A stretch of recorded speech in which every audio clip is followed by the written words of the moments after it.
Des inondations à répétition dévoilent la fragilité des infrastructures de l'Albanie, l'un des pays les plus exposés au changement climatique en Europe. La société civile commence à se mobiliser, mais les infrastructures peinent à suivre le développement touristique. Des efforts doivent être entrepris en matière de prévention.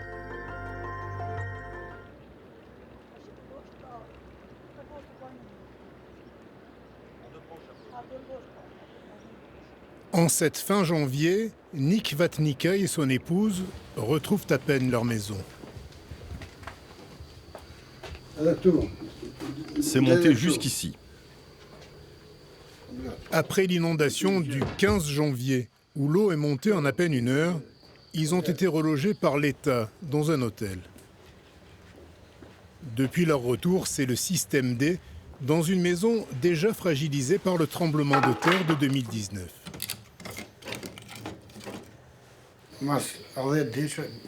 Nous sommes revenus hier, après 10 jours. On nous a donné de la nourriture, mais nous, on ne manque pas de nourriture. C'est du bois pour nous chauffer qu'il nous faut. On a dû casser un lit pour se chauffer. Début janvier, environ 400 maisons de Durrës ont été inondées, 700 personnes évacuées. Les eaux du fleuve Ezren et des canaux environnants sont montées très vite. Les inondations ne sont pas rares ici, mais elles semblent accentuées par le changement climatique. Il y a déjà eu de petites inondations, mais c'est la première fois depuis 30 ans que c'est aussi important.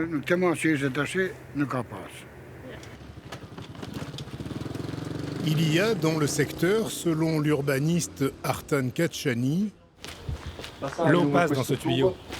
De sérieux problèmes d'évacuation d'eau et d'entretien des équipements. On voit que les murs ont été pliés par l'eau. Et ici, il y a aussi les cannes de bambou qui montrent bien le niveau de désintérêt de la commune pour ces canaux. Cette partie de Durrës a été construite sur d'anciens marécages asséchés. Au fil des années, des canaux ont été déplacés, d'autres condamnés et asséchés par la municipalité, qui paradoxalement n'a pas de prérogative dans la gestion de crise en cas d'inondation. Pour le moment, nous n'avons pas de plan d'urgence au niveau municipal. Il existe des documents réglementaires au niveau national, mais la gestion des urgences est administrée exclusivement par les ministères. Les municipalités sont presque obsolètes et n'ont pas la capacité d'agir sur le terrain. Le principal problème, selon Artan Kachani, c'est le déplacement du point d'évacuation des eaux en mer. Pour ne pas entraver le fonctionnement du port de commerce, l'équipement a été reconstruit 1 kilomètre plus au nord et il ne parviendrait plus aujourd'hui à jouer complètement son rôle.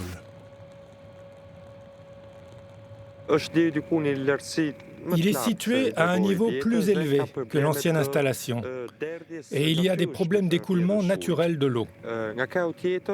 L'un des principaux problèmes est le mélange des eaux usées avec les eaux pluviales dans les canalisations qui ne passent pas par une station d'épuration, puis se déversent et se mélangent aux eaux de drainage de la ville. Le résultat est celui que nous voyons. Il est catastrophique pour l'environnement. À la mairie de Durrës, on assure avoir pris les choses en main et préparé l'avenir. La ville va recevoir 1 million d'euros de subventions et 60 millions de prêts de la part de l'Agence française de développement. Ce projet, financé par le gouvernement français, est un plan directeur pour les eaux usées et les eaux pluviales. C'est le nouveau réseau de canalisation pour la ville de Durrës. Il résoudra à terme le problème d'écoulement des eaux pluviales pour des décennies.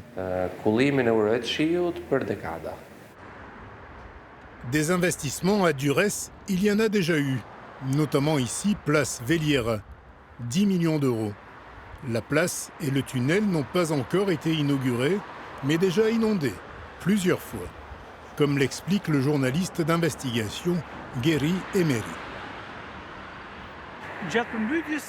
Au cours des inondations du 6 janvier, toute cette zone-là, à partir de là et jusqu'au bout, tout a été inondé. Ça s'est transformé en grande piscine publique. Pour lui, la corruption serait la cause de la plupart des malfaçons. L'ancien maire socialiste de la commune, de 2007 à 2019, a été condamné à 2 ans et 8 mois de prison pour abus de pouvoir. Malgré d'importants investissements, nous constatons sur le terrain que la situation s'est détériorée. Et cela, d'après les experts, pourrait être lié à des travaux mal réalisés. Et d'un autre côté, on a vu que la plupart des marchés publics étaient attribués à certaines entreprises sans véritable mise en concurrence. Bien sûr, l'Albanie n'est pas le seul pays touché par des événements climatiques extrêmes en Méditerranée, mais est-elle assez préparée ? Le Premier ministre assure qu'elle fait des efforts, notamment en ce qui concerne l'entretien des canaux. Il y avait un grand besoin de nettoyage, il y avait un grand besoin de reconstruction et il y avait un grand besoin de maintenance. Et de l'autre côté, bien sûr, on a changé toute la structure de notre système d'émergence civile. Et tout, et voilà. On se bat comme tout le monde. Aucun des services de protection civile sollicités n'a souhaité nous répondre. Ils sont présents bien sûr aussi sur le front des incendies, de plus en plus virulents en Albanie. Diana Hoxha vit près de Vlora, dans le sud du pays, en pleine campagne. Le dernier des fréquents incendies ici date d'à peine quelques jours. 3 fois par an. En général, ce sont les bergers qui mettent le feu pour emmener leurs bêtes pâturer après. Oui, j'ai très peur. Je me demande pourquoi j'ai construit la maison ici. Melitian Nezai milite dans une association de défense de l'environnement.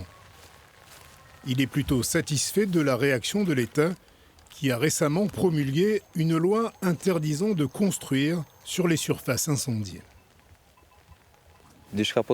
C'est un point positif, car bien souvent, les incendies, notamment dans les zones côtières ou les zones humides, sont d'origine criminelle, afin de faciliter les démarches des investisseurs et des promoteurs immobiliers pour obtenir les permis de construire. En termes de prévention, nous sommes complètement dépassés.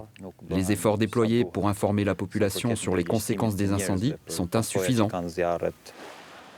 Ce que l'on devine ici sous les vagues, c'est l'un des nombreux bunkers construits par l'Albanie communiste. Il était sur le rivage il y a encore quelques années. Le recul du trait de côte est l'un des bouleversements auxquels doit aussi faire face le pays.